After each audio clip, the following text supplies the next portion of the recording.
Fife Flyers TV, sponsored by the Bay Hotel, Fife's premier wedding venue. Victory tonight, you took both points in overtime. What was your view in the game? That game was important. We went into Sheffield and did not play the way that we have been playing the last 6 games. I thought we competed well at times tonight. At times, we got a little loose, and I think we were punished with extended zone time. I think a lot of people are very quick to write this team off.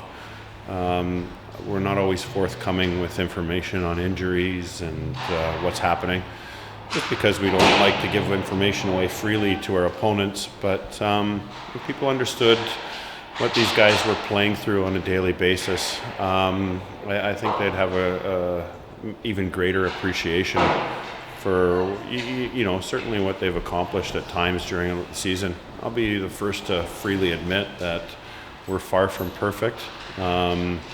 Especially with a lead, I think we get too loose and a little bit comfortable, but we don't give up. And we fight right to the end, and tonight's a perfect example of it. I think that a soft goal with 1:52 left, it's probably pretty easy just to fold up and move on to the next weekend.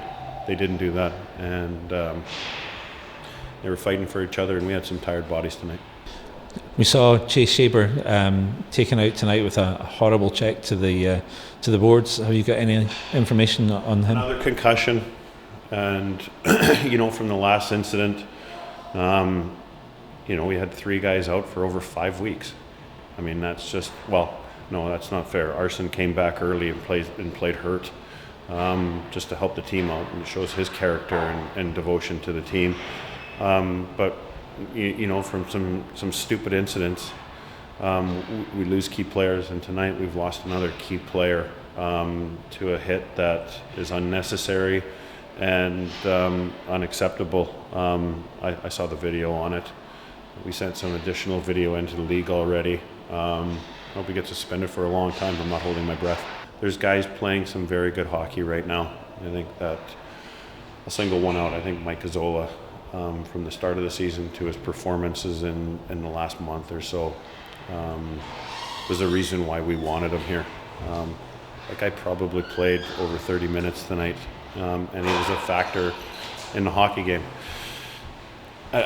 It's unfair for me to just single one out. The guys played well when the odds were stacked up against them tonight, that's for sure. Just going back to something you were saying earlier in the interview, Brett Bulmer was one of these players that I think a lot of people in the building had written off at the start of the season. He's now definitely a fan's favourite and really loving his hockey here. Yeah, well, I mean, we had a talk with Brett about 3 weeks ago. When he's a factor out on the ice, we have a good chance of winning. He has that much influence on a hockey game. And it's a big responsibility and a big burden for guys. I think at the start of the season, he was probably trying to be too cute and too fancy with things. He's a shooter. You saw tonight, great shot again. Scores a huge goal for us. We need Brett playing like that. But, I've been here for a lot of years. I've seen a lot of players written off over the course of the season. My style's a little bit different. We tend to allow guys to grow into their roles and find the best in people. And you know what, right or wrong, over the years, we've found some absolute gems, and we have a number of them on this team as well. Next weekend, then it's Milton, Keynes, and Coventry, an away weekend. So, what are you looking for from the guys for that? Well, I think we have to regroup. Paul and Evan Stofflet are going to start skating again on Tuesday, which is fantastic news for us, being as short as we have been. Milton Keynes first. It's a building that we've struggled with in the past, although we won last time we were down there. It's coming towards the end of their season.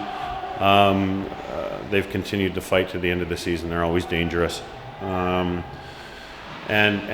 Coventry, Coventry are now in a very tight battle for a playoff spot. They had 2 big wins this weekend. It's a tough building to go into and get results, although this year we've been fortunate enough to grind some results out in there. They go away to Belfast for a 2-game series before they come back on Sunday. So we'll be down there already. Hopefully we can take advantage of that. And I'll ask the same question to you that I asked of the Sheffield coach.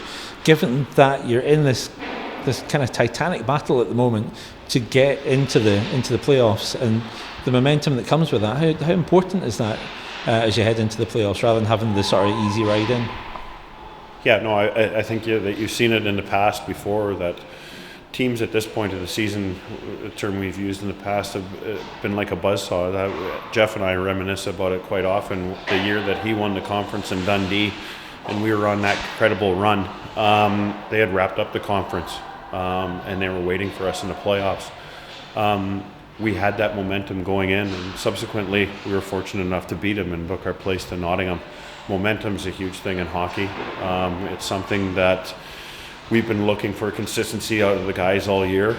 It's been quite elusive to us at big portions of the season, but I think everybody knows what this team's capable of. It's just finding a way to harness that on a nightly basis. We've been a lot better over the last 7 games, but we have a number of games left, and I'd like to see that improve.